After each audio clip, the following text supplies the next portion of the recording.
Hello and welcome back to the Grumpy Gardener. So today what we're going to do is talk a little bit about vermicomposting. Vermicomposting is basically when you have red wiggler worms and you use them to decompose or break down any type of organic matter that you may have from your kitchen. So for example, any type of kitchen scraps that are organic, vegetables, fruits, anything like that. Don't put in any fats, any dairy. I've had good success with anything fruit related, apple cores, banana peels, corn husks, corn cobs, watermelon rinds, things like that. So what I'm going to do is, this is going to be a two-part. So what we're going to do is, first of all, look at my existing vermicomposting bin. And then I'm going to show you how to build your own vermicomposting bin, because what I have right now is already quite full of what we call worm castings or worm poop. So these worm castings come from the worms. They can consume half their body weight every day, and the castings that they leave we sometimes refer to as black gold. So anyway, so this is my worm composting bin. This is the first worm composting bin I've built, and that's my daughter's dog Luna walking by, so don't mind her. But this is the first one I built. I've had a couple additional ones to this, but they were given to me by a friend who actually got me started on worm composting. And then I ended up giving them away to other people who were interested in doing worm composting. So anyway, as you can tell, the first thing you might notice are all the holes in the top. You need to make certain that the worms have plenty of ventilation. And not only are there holes on the top, but there are also holes down below that go all the way around, just in case something gets set on top, that there's still some ventilation on the side, and letting all the hot air out, some of the cool air back in. Worms like to have a kind of a temperate climate. They like something between 60 and 70 degrees, even down to the 40s and 50s are fine in Fahrenheit. Now if we're talking Celsius, probably ideally would be between 15 to 10 to 20 degrees Celsius. Anything over 20 degrees, they're going to start not liking it. But anyway, I want to look inside here real quick. So a few things to bring to your attention. Number one, because it has been so hot and things have been really cooking out here, I've been putting in frozen milk cartons. So this was frozen last night, and when I put it in late, and now already it's thawed out. And same with this one. So I freeze probably 2 jugs and put them in. As you can tell, there's also some leftover peaches from my peach tree, which have fallen down, and also I've been thinning. And here we have a watermelon that nobody ate, so I threw it in there, and you can already see some of the decomposing that's happening. But also wanted to show you real quickly all the worms in there. There are a ton of red wiggler worms, and they are consuming this quite rapidly. And as you can tell, there's already a lot of nice big holes in there. So they're doing their job. They're consuming. What I'm going to do is, first of all, show you all the different worms, and so you can see exactly how big they are. They're not your typical earthworm variety.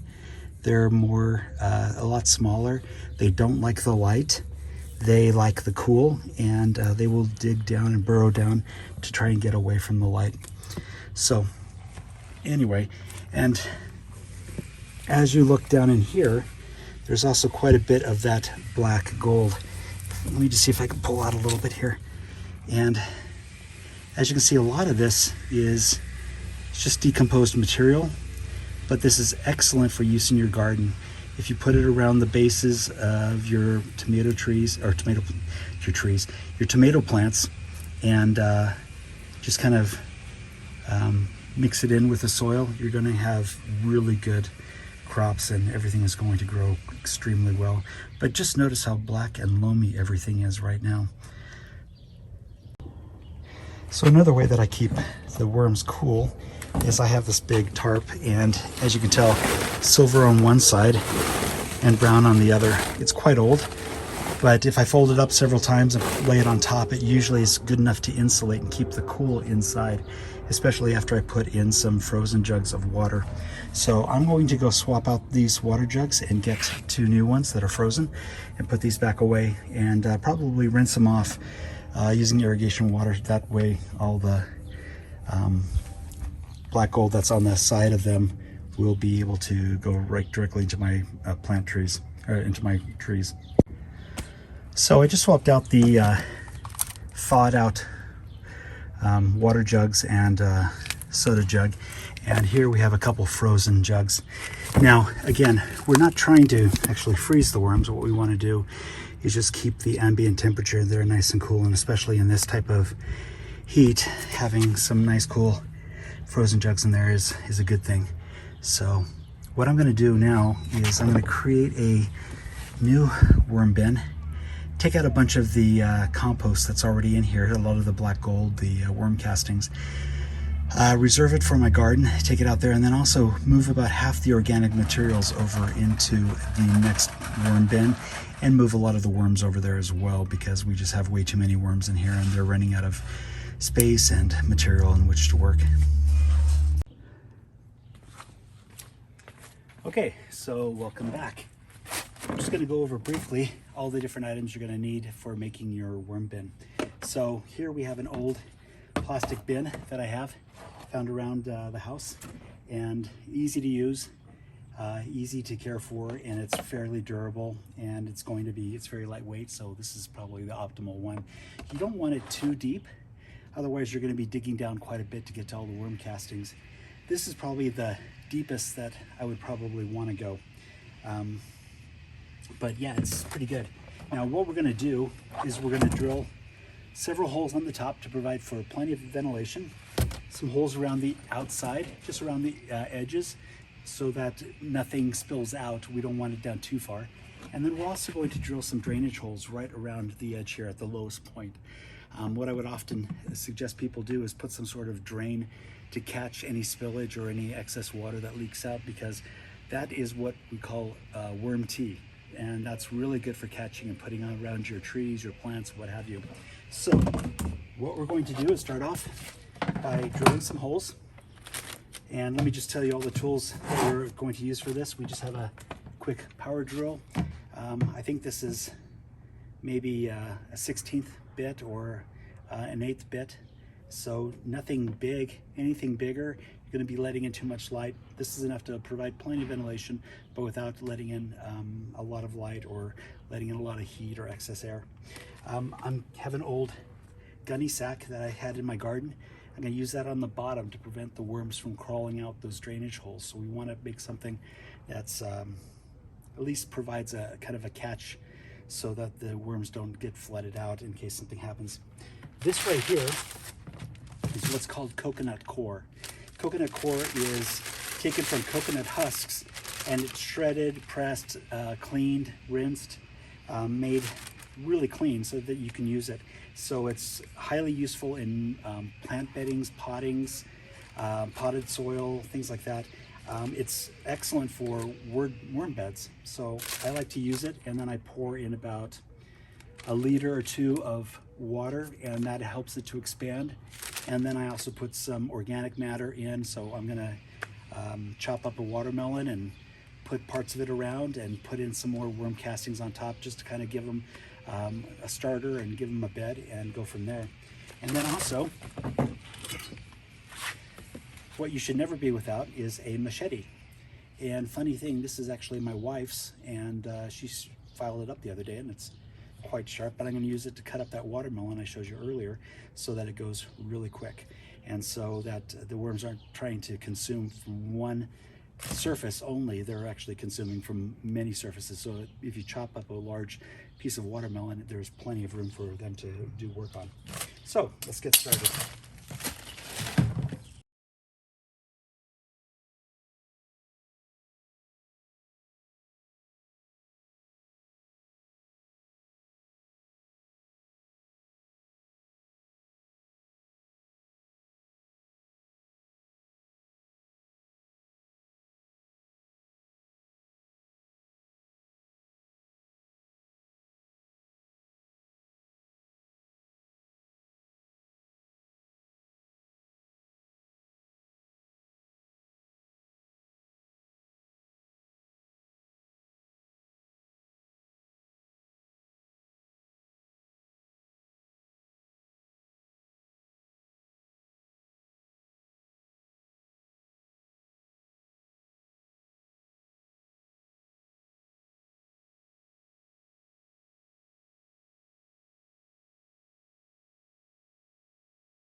Now you'll notice I only put 6 holes in the bottom here.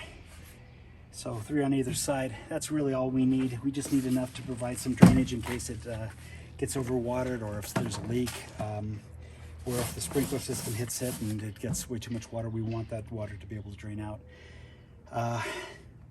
You might even consider putting a couple right in the middle, just in case there's some water still on top, and or if these get clogged, just so that there's a little bit of extra. So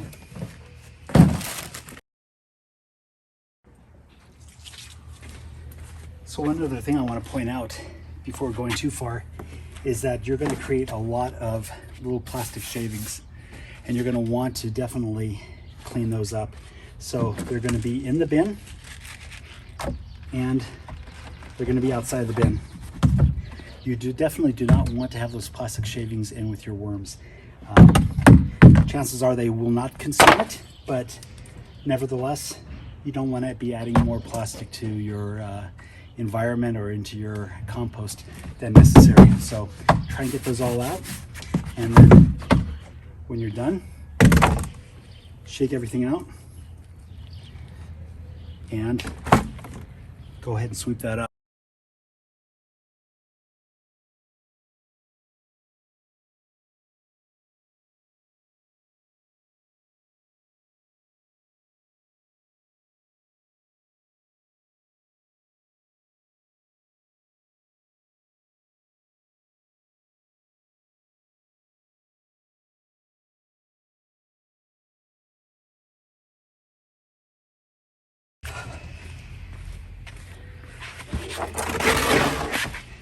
So the next step you want to do is take this wet gunny sack, or any type of material. It could be old cloth, it can be newspaper clippings, it could be, or just newspapers and shredded newspaper, and put it in here at the bottom. Kind of line it so that it covers up the holes so that the worms don't get out, but also provides kind of a nice bed for them to then build everything that they're going to be doing on from there. So next step, we got the coconut core. Now normally I would put 2 of these in, but because we already have so much worm bedding as it is, we have a lot of worm castings in the other one, I'm just going to use 1. And I'm going to go ahead and throw that in the bottom, just like that, as you can see.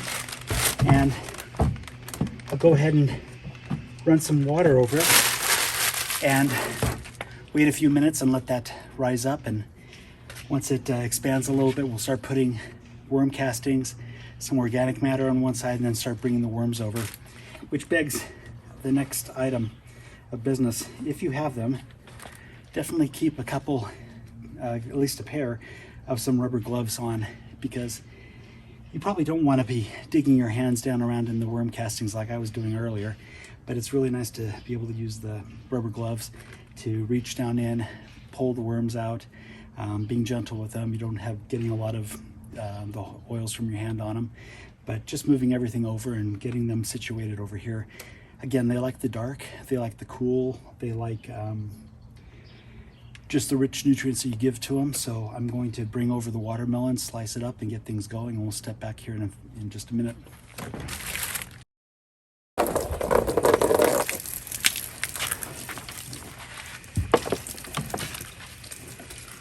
So I'm putting a little bit of water in on the coconut core, and just want to get it broken down and expanded, get it ready for the worms, and already it's starting to break down and expand. And what's really nice is with that gunny sack in there, it's holding all those little bits that are falling off and keeping them all in place. So that should be good for now.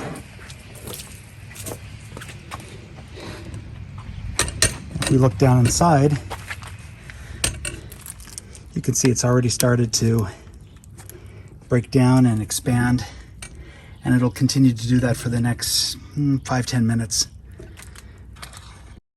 So it's only been 3 or 4 minutes, but you can already see that it's almost tripled in height. It hasn't expanded around, but it's raised up quite a bit, and it's sucking up all the water, so there's hardly any water in there. So what we're going to do now is just kind of break it up and split it apart, which it does quite easily now, thanks to the water and hydrating it. And if you look closely, you'll see now that there's a really nice bed for the worms. And we're going to go ahead and move some of the worms from the other bed over into this one and bring over some organic material. Okay, so as I said, one thing to always have on hand are rubber gloves. It doesn't matter if you're gardening, if you're a new parent, or if you're dealing with toxic waste, or all the three combined, especially with children. And I'll tell you, a lot of toxic waste. But really nice, easy to use.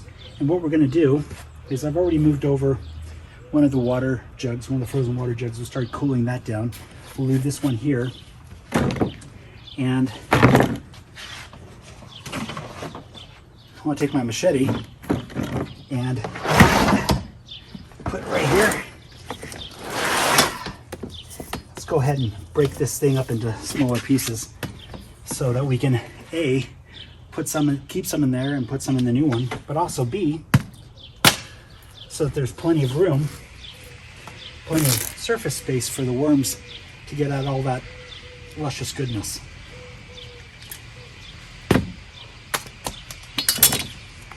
Throw that in there like that, like that, and pick up the little worms that fell out.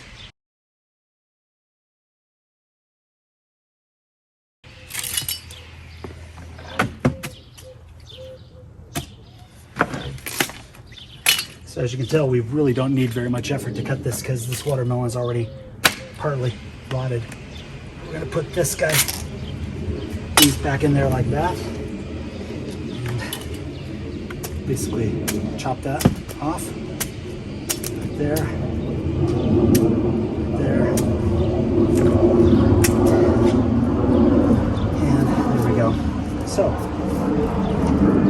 now we have plenty of worms, plenty of watermelon in the original worm bin. We're going to go ahead and move some of this lovely worm casting and worms as well over here into the other bin.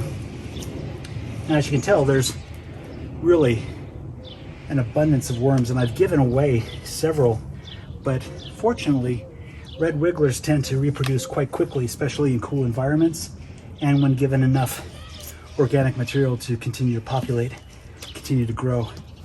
So I'm not too worried.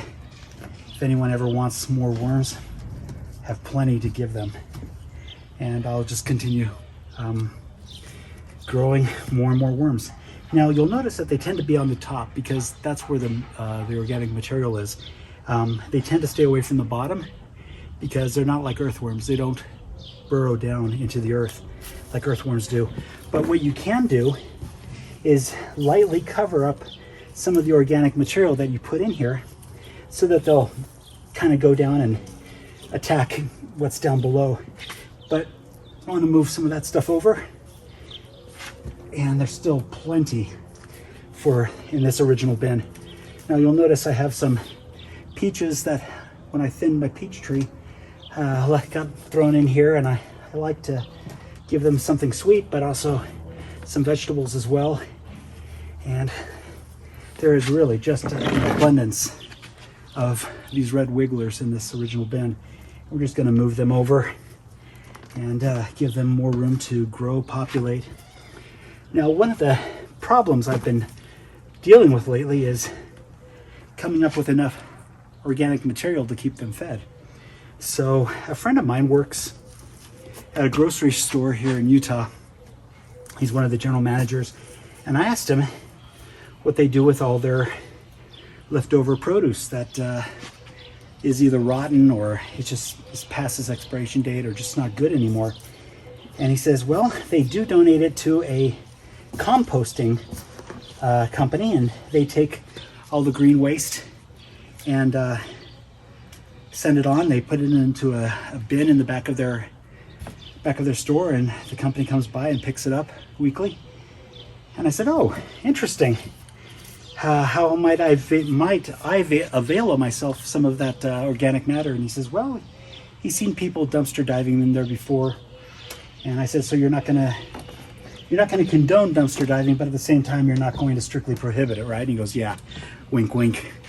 And so what I might end up doing one of these times is just doing some dumpster dives for some old rotted vegetables, fruits, whatever kind of materials left over in one of these green waste bins that is at some of these grocery stores. Now, I've gone to a couple others and asked around, but nobody tends to know what to do with the green waste. So they usually escalate me up the chain, and that person's usually not there. So getting the green waste and getting the organic matter to feed the worms might be a problem at first, but if you have tomatoes, bananas, apples, any type of fruit or fresh vegetables or produce or anything that you might otherwise dispose of in the garbage disposal or throw away in the trash, or just however, it is a nice way to feel like you're doing something good for the environment.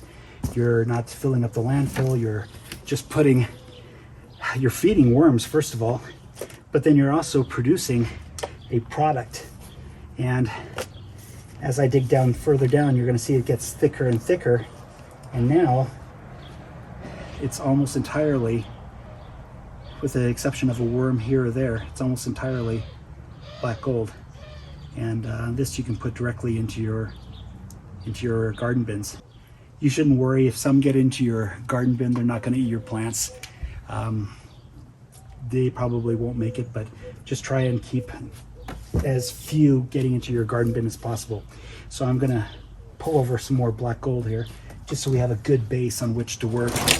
And now notice this is kind of deforming the bin a little bit, so we're just going to move things around, kind of give the worms ample opportunity. And once again, more than enough worms. Give them ample opportunity to have access to the food. Now, a friend of mine who got me started on this, he would always pull everything to one side and then put the produce in on that one side so that the worms could migrate over to that. And then once they've migrated over to all the fresh produce, then he'd harvest the worm castings on that side. And then when he had more produce to put in, he'd move everything back, put the produce in, the worms would migrate over there, and then he'd have other castings which to harvest. So it all comes down to what you like to do and what works for you. But I think we have a really good base going now. And what I'm going to try and do is do exactly that. Move a lot of the produce over to one side so that the worms migrate over to that side, keeping the frozen jug of water there as well. And then after they've migrated over here in a day or two, come and harvest them. Now, people ask me all the time, how often do you have to feed the worms? And it really comes down to as often as they need it. You want to keep them moist, you want to keep them well fed. You don't want them overly moist, and you don't want them overly fed, because overly moist tends to lead to rot and actual compost, the hot composting, and overly moist tends to drown them.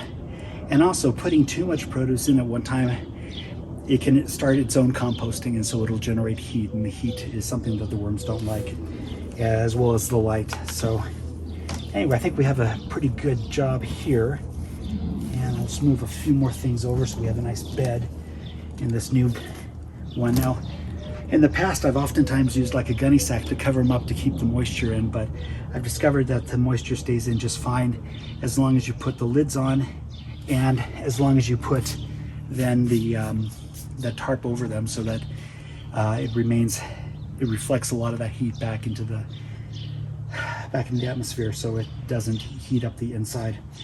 So that's about it. I mean, the next thing we're going to do is, once we've given these guys a few days to start going, we're going to harvest some black gold. Now, I did start talking about how often do you feed them. Well, I went, I think, 10 days without feeding them, and I had put in a bunch of raw produce, some tomatoes and banana peels and stuff right before I left. But when I got back 10 days later, there was nothing left. It was just all black gold. So they will consume whatever's available and whatever's there. And yeah, that's about it. Until next time, this is the Grumpy Gardener, and thank you very much for watching.